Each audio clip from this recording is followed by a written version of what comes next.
guys are doing amazing. And today we're working on the quotient law, the quotient rule of exponents. Something very, very simple. And I broke my nail, so don't mind that. I couldn't hide it. I tried.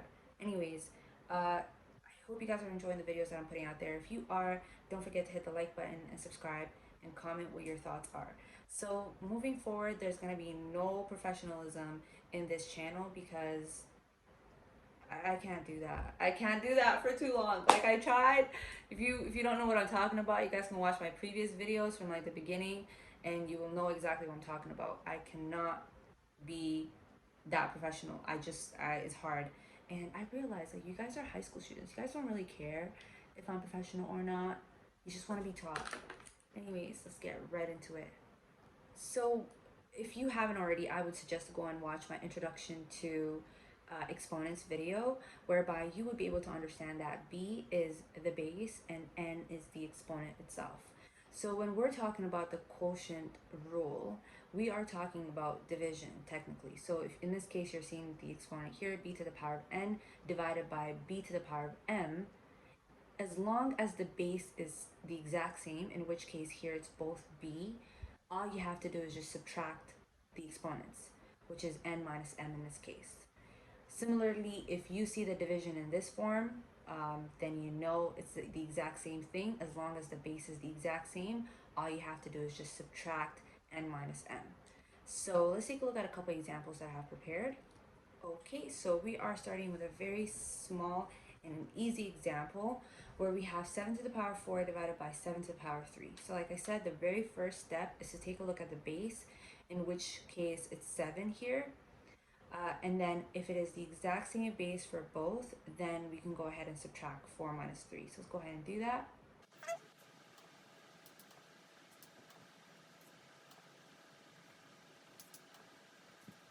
So we see here that it's 4 minus 3 is 1, so we have 7 to the power of 1.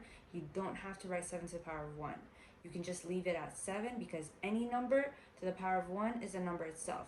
And if you don't know that already, I would also suggest to go ahead and watch the introduction to exponents video to be able to get a hold of these things. Let's take a look at another example. So in this example, you have 9 to the power of 3 divided by 9. So like I said earlier, if there's nothing, you know it's automatically 1. So I'm going to go ahead and write 1 here. And so because the base is the exact same in both, it's 9, we can go ahead and write 9 to the power of 3 minus 1.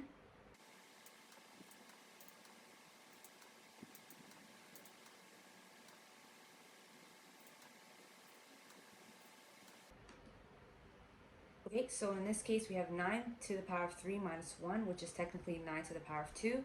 So depending on what question you were asked, if you're asked to just write it as a single power, you can go ahead and leave it like this. But if you're told to evaluate it, then you have to put it in your calculator, 9 to the power of 2, and that is simply 81. Okay, so if you don't know how to put these things in your calculator, let me know in the comment section below. Maybe I will make a video on how to use your calculator. I honestly didn't know how to use my calculator for the longest time, so let me know. So similarly, we have here 5 over 4 to the power of 9 divided by 5 over 4 to the power of 6. Now, this is literally, it's not that hard. The only difference here is that the base here is a fraction and it doesn't really matter. As long as it's identical, it's both 5 over 4, we can go ahead and follow the exact same quotient rule where we can go ahead and subtract 9 minus 6. So let's go ahead and do that. We said 5 over 4 to the power of 9 minus 6 is simply 3. And if you put that in your calculator, you will get 125 over 64. So let's go ahead and take a look at our next example. Okay, so right here you have 6 to the power of negative 3 divided by 6 to the power of negative 5. Now, there's no problem with negative exponents. I did a video on negative exponents as well, so you can get familiarized on how you can change it to positives, but you can take a look at that, but you don't necessarily have to do that with the quotient rule. That's why it's so easy. All you have to do is just follow the exact same procedure where we're going to go ahead and subtract negative 3 minus negative 5.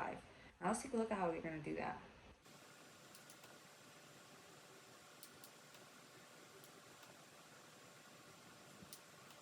So if you take a look at this example, I made the negative here exceptionally big because I want to be so obvious that there's negative and then a negative here. So we have -3 minus -5. Now, in the law of integers, you know that negative times negative is positive. So let's go ahead and rewrite that.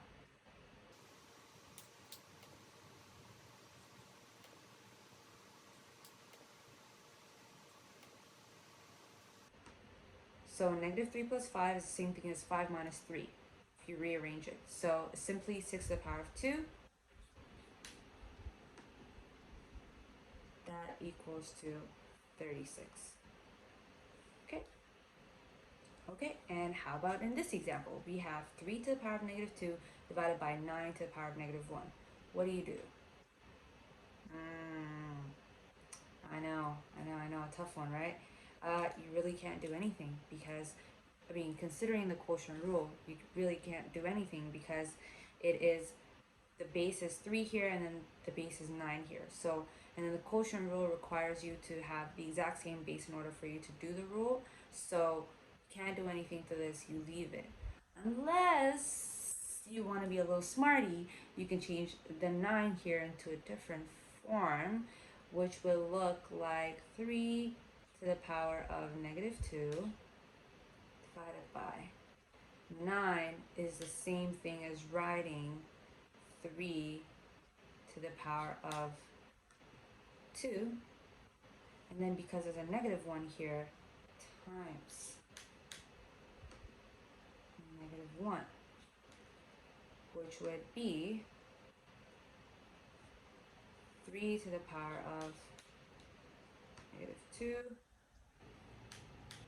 divided by 3 to the power of -2. Now that you have changed the form of 9 into something else, now you can use the quotient rule because we have the exact same base.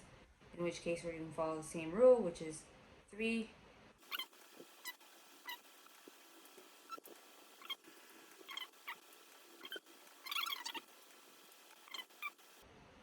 -2 plus 2 is the same thing as 2 minus 2. So that'll be 3 to the power of 0, 0, in which case 3 to the power of 0 is 1. Whoa, how do you know that? That is an exceptional rule. And like I said, if you watch my introduction to exponents video, you will be able to understand what I'm talking about. Now, this is a little bit complicated, and you might get in your SATs or your EQAO in Toronto or Ontario. So keep that in mind if it ever shows up. So I have this beautiful question right here with a lot of negatives. We have -8 to the power of -1. There is no sign here. We know it's automatically a multiplication.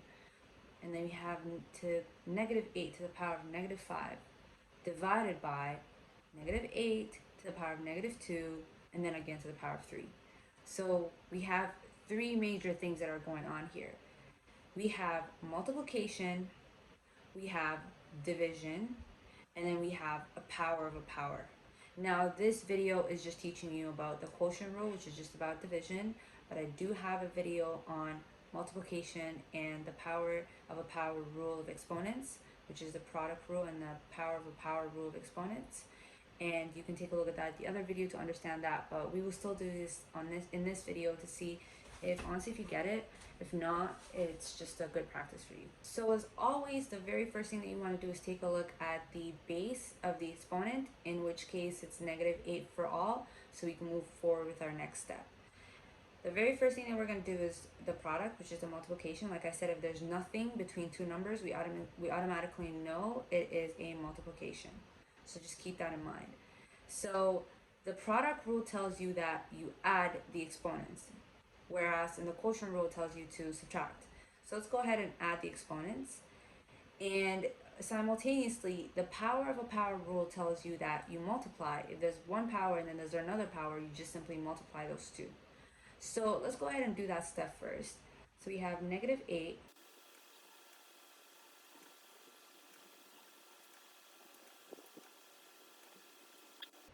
Okay, so just like I said, we have -8 to the power of -1 plus -5, because the product rule tells us that we add the exponents. So I did that here. And then I have -8 to the power of negative 2 times 3, because we said the power of a power rule tells us to multiply. So let's go ahead and simplify these. We have negative 8, so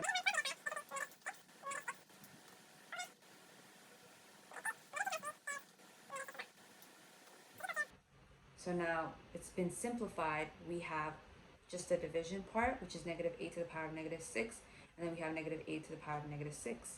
And what does the quotient rule tell us? As long as the base is the same, we can go ahead and subtract. So let's go ahead and do that. Negative 8 to the power of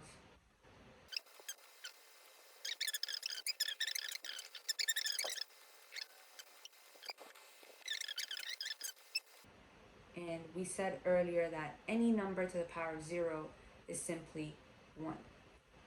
So that is your answer. So 90% of the time, you're usually going to be asked these questions like the last example that I showed you. It's going to be a combination of the product rule, the power of a power rule, and the quotient rule.